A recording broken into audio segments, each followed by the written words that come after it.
Hey there. Yeah, I'm waiting on you. Go ahead, speak up. Hey everybody, welcome to Bridging the Gap. This is Roger. And Cheryl. And we want to kind of pick up where we left off with the Cape Coast castles and share a little bit about Elmina Castle. They operate very similarly, but there are some unique things about Elmina Castle that are different from Cape Coast Castle. So we're just going to kind of highlight on those. This will be a real quick video because your boy is tired. I'm just going to tell you, I'm tired. This woman had me doing home improvement projects all day yesterday instead of watching college football. But it was a long, ridiculous... You see that bookshelf back there? That's supposed to be some assembly required. It took hours. Hours. It caused me to miss the game, and now I'm just wiped out. So this will be a short video for that reason alone. All right. We're going to go ahead and get started. You know I got to start a video out messing with you. That's what we do. The first video we're going to show you is the not the dungeon, but the tunnels that they took to actually lead from Elmina Castle, from the dungeons to the ships. At Cape Coast Castle, they had a long dungeon that went through the courtyard and under where they have the cannons and whatnot, where they took the men that they've now sealed off. Nobody can go through there. So we tried to show you some of that, and we got to see a little bit of it through a door. But here at Elmina, you can actually walk through the exact steps that the ancestors took to leave the dungeons and get on the ships and leave the motherland forever. So we're going to play a short video so you guys can see truly how dark it was, because I think a lot of those pictures we showed from Cape Coast, people have their cell phones out. And so you were seeing light emanate from different places, even though it was dark around. In this particular video, nobody had their cell phones out, and you can see just how dark it was. This was the conditions they were in for 2 weeks to 3 months.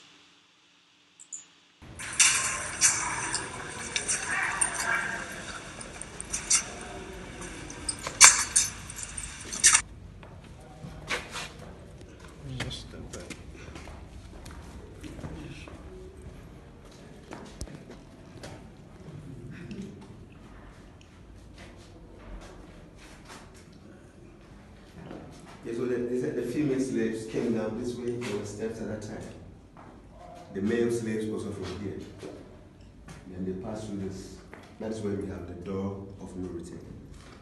And they said this place was a place that many of them saw themselves the first time they were brought to the dungeons. Because at that time, the whole family could have been captured. And when they were brought here, they separated them. So husbands and wives saw themselves here, brothers and sisters, even friends. And I strongly believe that some of them will be crying because they were in chains. They passed through this to the door of no return. And this part you have to bow very low, count 5 steps. After the steps, you can raise up to it.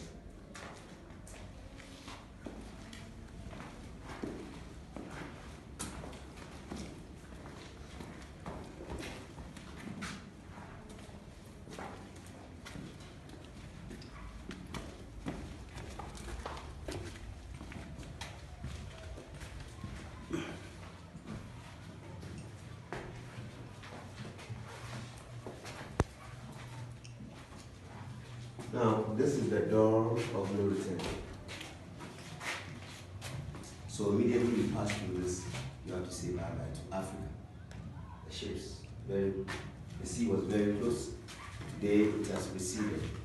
So small canoes like this to the slaves right from this side to the river and up to either Caribbean or America for plantations.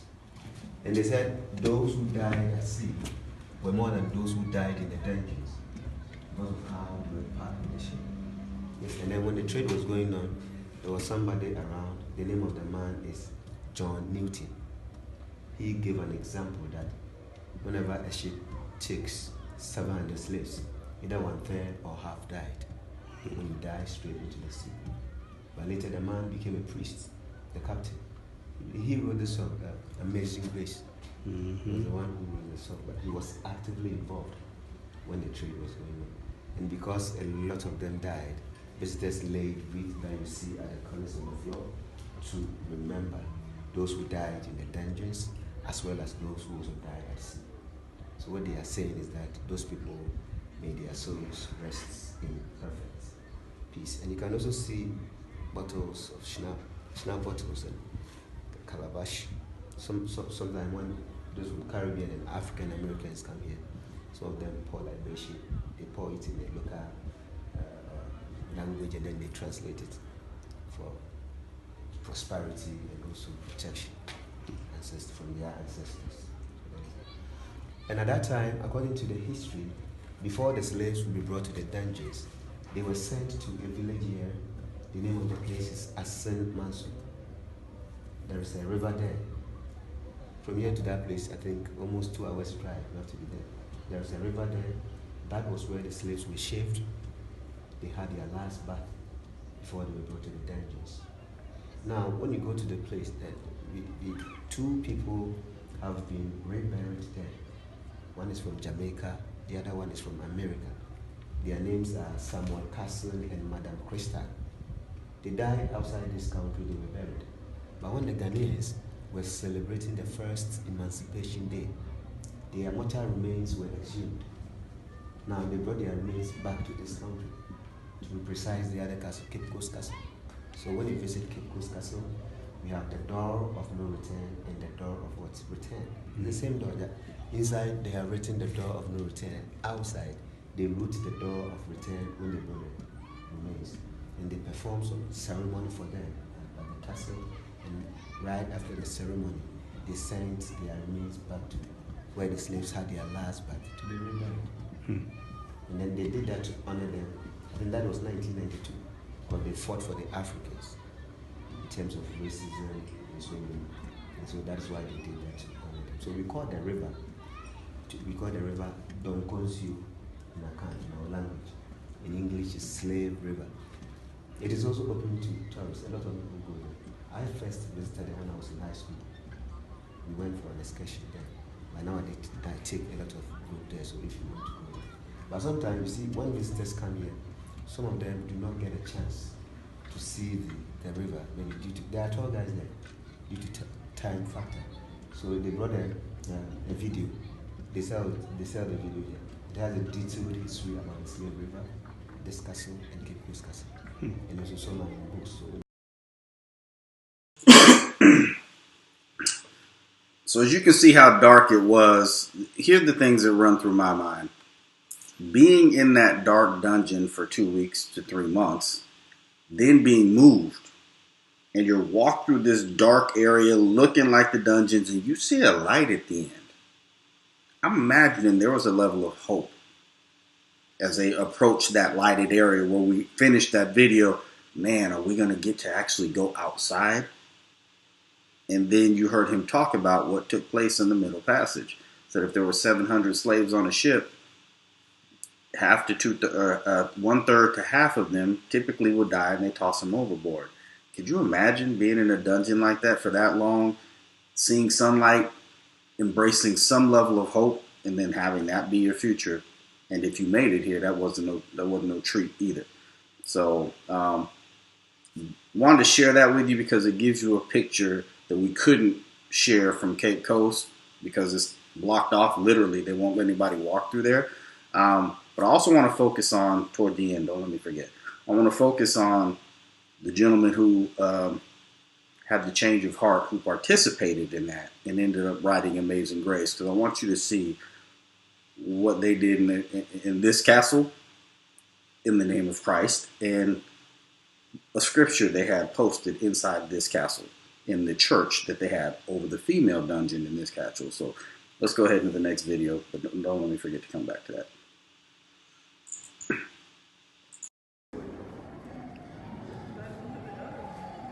And there's a cannonball they used to punish the female slaves. He said there were a lot of balls with chains connected. And when the Dutch were here, only the men were here without their wives. So some of them were raping the women. So they said those who refused to be raped, those who tried to escape, and those fighting the masters to be released were brought here, chained to the leg, and you'll be allowed to stand here whether there is rain or sunshine.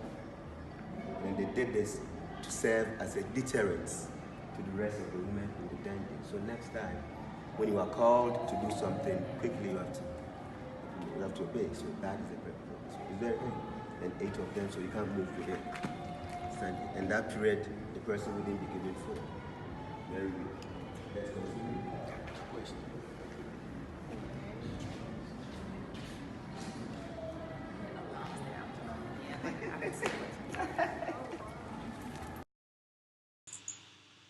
Now, we told you what they did with the women who didn't want to be raped at Cape Coast. They put them in the slave dungeons and you know, until they were ready to be compliant. And we also told you what they did with the babies and whatnot. They let the mother rape them, then they put them back in there, put them back in slavery, back in the dungeon once the child is 10 years old, and they keep the child and raise the child.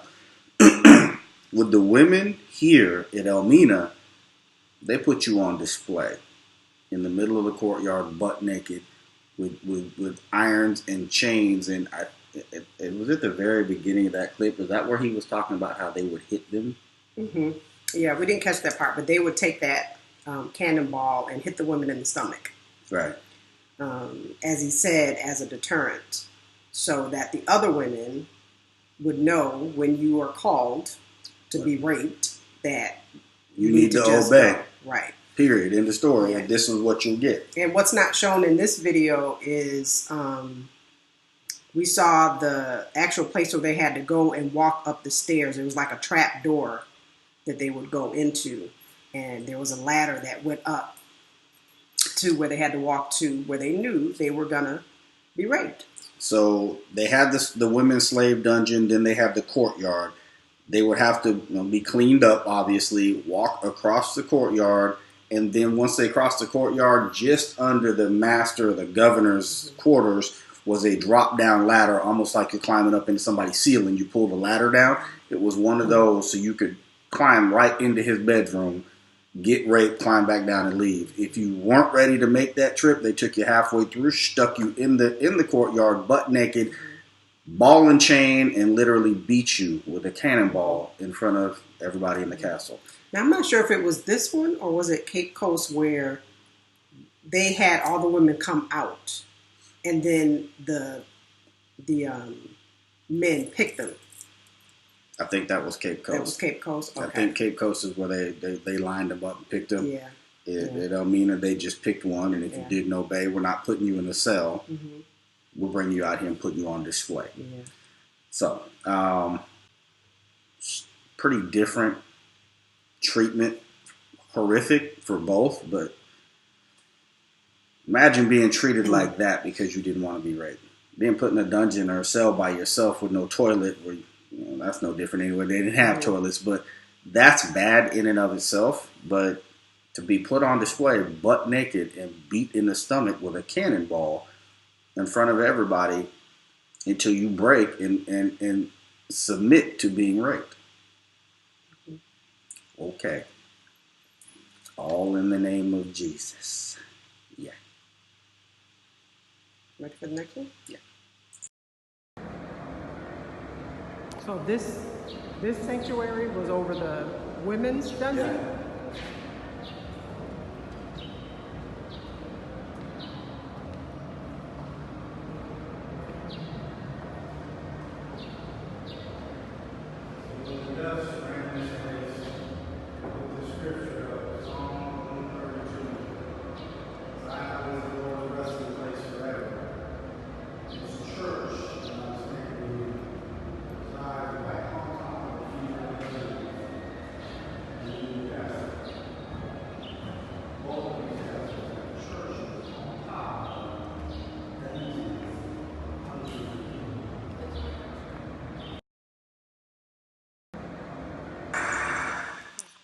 Okay, so in that video, that was the actual church in the Elmina Castle dungeon. And at Elmina, the church sat on top of the women's dungeon. And so what we showed you was Cheryl got a video of the whole room, the whole church from different angles. And you kind of saw me in the background looking up and reading. We're going to show you a video that I took of the one scripture that they had hanging in this church that is still hanging there today.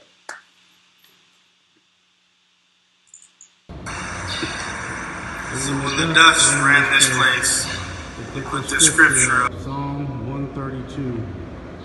Zion is the Lord's resting place forever. This church that I'm standing in resides right on top of the female dungeons at Elmina Castle. Both of these castles have churches on top of dungeons of hundreds of people. Crazy. Zion is the Lord's resting place. The church is recognized as Zion. You hear people talk about, Jewish people as Zionists and all this other stuff. Is the Lord's resting place. Here's what I can guarantee you. The God we serve never spent a day in that room. Never spent a day in that room, especially under conditions that were taking place just underneath that room. This is what they used to justify the foolishness that they did. The inhumane treatment. I want to go back to what I forgot his name. Our tour guide on this tour said about one of the gentlemen who took part in the slave trade, the brother who wrote Amazing Grace. If you listen to the words of Amazing Grace, this is someone who actually had an encounter with Christ. This is someone who recognized just how foul they are. He said, what kind of grace will save such a wretch as me? There is no way you can reside in this castle, dungeon, whatever you want to call it, treating people like that and think that you have any relationship with the God who saves. The lies that they had to tell themselves to perpetrate this nonsense, it's almost unfathomable to think that you could even go along with that, but when you wake up from it, it will let you know just how foul you are. Such as the man who wrote the song Amazing Grace. We sing that song all over in Christian churches, but do you understand where it came from? This man is transporting hundreds of slaves, half to two-thirds die every trip, and they just throw them over the ocean. After having been through what they've been through at the Last Bath River and both of these dungeons and other dungeons up and down the west coast of Africa, you have to wake up and look at yourself and say at some point in time, man, what is wrong with me? What is wrong with me? But once you get it, I can see where it could lead you to write a song, to pen those words, to save such a wretch as I. How many of those people had that encounter? I'm going to say not many. Based on what we see right here, right now, still going on in this country today, very few of them have encountered the God who saves, the God who touches hearts and changes hearts. You haven't, because you cannot continue on the same path once you have that experience. You just cannot. The words of that song, I don't know this man's heart. I know the words of the song are in line with somebody who's had that kind of experience, because it'll show you just how foul you are. I know I've been there. I know I have my awakening. It's enough is enough, and I'm done. Sounds like this man had that same scenario. I hope he did for his soul's sake, but I don't think many did, and I don't think many have now who are still in the churches, running churches. I don't see that kind of conversion. You can't have that kind of experience without having a transformation of what goes on in here and in here, and I just don't see evidence of it. What you think, Bill? I don't see evidence of it. I mean, what's going on in this country and the same, for the lack of a better word, lineage. Is that the word I want to use? Mm-hmm. And the people in the churches who are supporting the nonsense going on, that are defending police officers that just shoot people and kill brown people, black people, kids in cages, Is an without abundance. without the basics that every human deserves. When they're okay with that and they don't see a problem with that, no, they didn't. They didn't change. They didn't get it. They didn't. It's in the DNA. Post-traumatic stress. Everybody in this country is dealing with it on one level or another. I don't care what side of this thing you're on. There's been so much horrific behavior that has been played out from the coast of Ghana to the shores of the States for hundreds of years. There's no way anybody here has escaped that. It just has not happened. So, and there's a ton of foolishness to be repentant for. It's just no evidence of repentance. And we're going to get deeper into that. That's what this whole thing is about. We want to start with our 2 trips to Ghana and share what our experiences were there. We're going to share a little bit about, some Black history here stateside from the National Black History Museum in D.C. Mm-hmm. And then we're going to take a deep dive into where we are today based on the history that we've covered, where we are and why we are where we are. But we're going to finish this one up on a little bit of a lighter note. We have some other photos from the castle that we're going to share with you. And then I want to show you guys a video, just a 1-minute video that I snapped as we were driving down the street. You got that on you? Video? Mm-mm. You put it up? Yeah. I guess I'm not going to show you the video. Maybe we'll throw that in there later somewhere. Can you add it later? What do you mean add it later? Add at the end? Yeah. Okay, we can do that. All right. She's going to add it later because I don't know how to do that stuff. But it's just a short video. We told you guys you can buy anything you want to. Anything, literally, that you want to buy in Ghana, you can buy it on the street. So we were riding down the street one day and I just pulled out my phone and held it out the window. And I want you guys to see the kind of stuff that everything you can imagine, you can buy in the street. We thought it was pretty cool. We told you about it. I don't think we've actually shown it to you. So that was my intention to share it today. My wife had other plans, apparently. Yeah, we were talking about the castle. All right. So we're just going to share a couple more pictures of the castle. We want you to see where all this foolishness took place, how beautiful this part of God's creation is, and the viewpoint from Elmina Castle, from the master's quarters where he's raping women. This is what he sees out his window. This is not what the Africans who were being held were looking at while they were there. They didn't get to partake in any of this. They had small windows. You ever thought about that? Way up top. Can't see anything. So even though they were trying to make them uncomfortable, obviously, with small windows, they didn't even have the windows down where they could look out the window.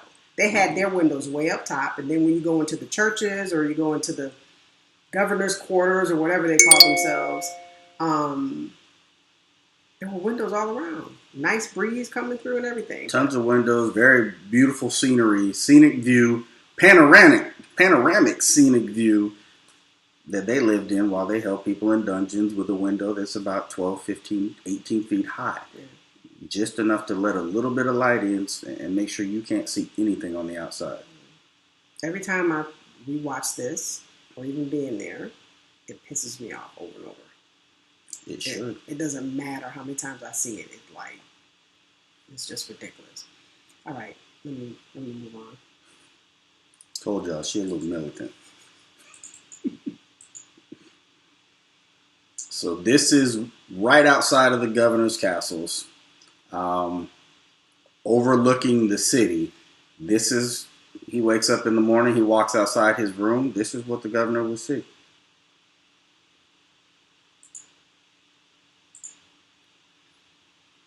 This right here is literally outside, the other side. We kind of looked at one angle. This is the other angle. From where I imagined his bed was positioned, he would get up, take a turn to the right, take about 4 or 5 steps, and this is what the governor would see in the morning. The Atlantic Ocean, palm trees, and if you guys can see down there just to the left of our host, that was where they had the Panafest ceremonies that we shared in one of our earlier videos that we stumbled on. We didn't know this was going to be taking place that day. We just went to go look at the Elmina Castle, happened to see Panafest, and it was they just wrapped up and people were departing. But this is a beautiful, beautiful view from a beautiful, beautiful room if you're the governor. Everybody else there literally tortured to death. So, with that, yeah, I think we're going to wrap this one up. But what we're going to do next? We're going to do you want to tell them what we're going to do next? We're going to surprise them. Let's surprise them. Let's surprise them. Yeah. There's a couple things that are on my mind. So we're going to talk about what we're going to talk about next, and we're going to get into the meat of this thing shortly. We want to talk about why things are what they are now. We can't do that without understanding where we came from, to take a look at where we are now. But I promise you, this is all going to start to come together for you in a minute. And it's going to give you a level of perspective, because the things that we're seeing take place now, guys, it's going to intensify before it gets better.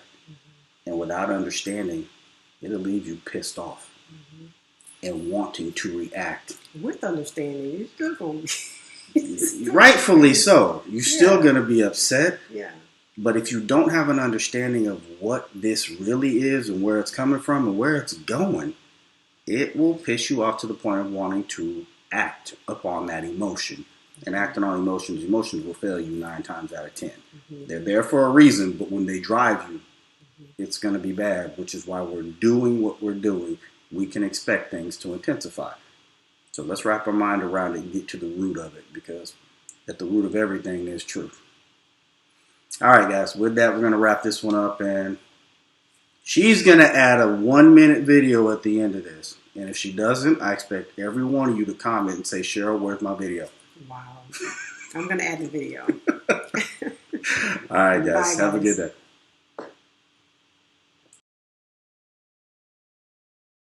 Radio, and I was like, see, I don't, that's like, I've never worn a blonde wig in my life, and red is not my little color, but, oh, they see that, they see it on the internet, and they think this is how it is. And then in South Africa, they wear their braids long, past their bottom, and their roots, and they call them bum braids. The style is bum braids. And that's what's cute. We have that style.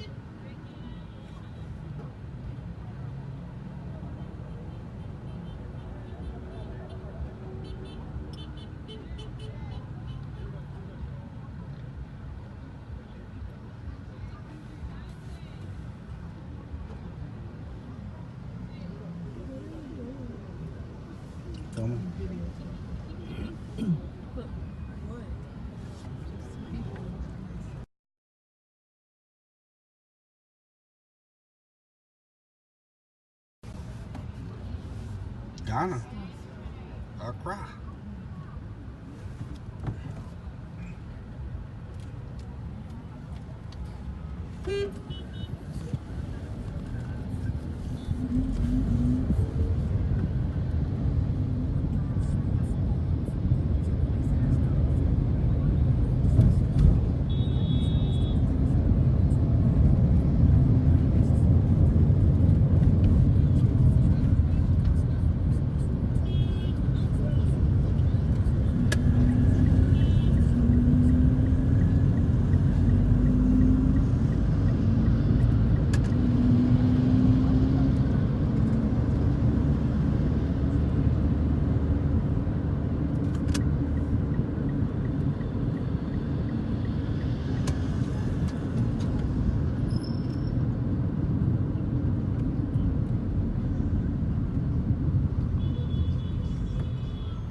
couch sets, refrigerators.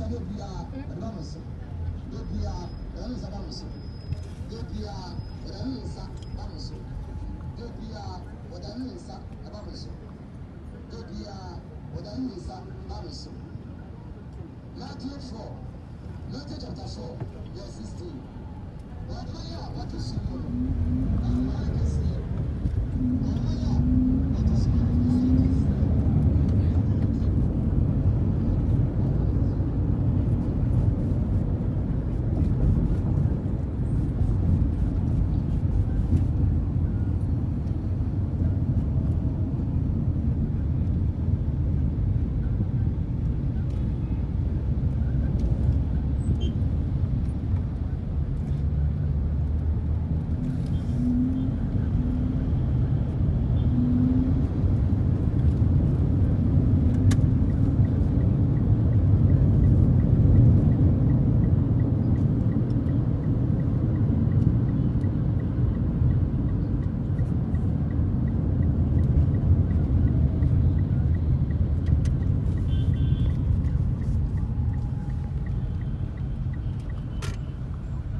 Oh, they got a great.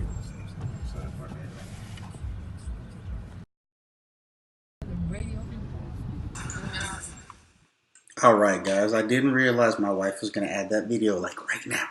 So we added the video. It was actually a different video than I thought. It was a little longer than a minute long.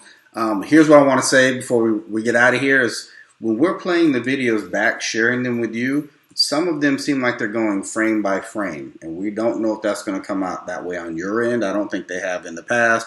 But two of the videos today, including that one, look kind of frame by frame-ish, which was weird on our end. So if that is how it appears on your end and that's troubling, please let us know because we don't want to do frame by frame video. So with that, we're going to wrap this one up. Hopefully you guys enjoyed our experiences in Ghana. I think we're pretty much done with that until we go back for Afrochella. And then we're going to have a whole bunch of stuff to share with you guys. But right now, for the first two trips, I think we've shared pretty much the gist of what we got to experience, right? Mm-hmm. So with that, we'll start picking up this discussion in a new direction, and we'll bring some more Ghana experience to you starting in December. All right, guys. We'll talk to you soon. Take care. Bye.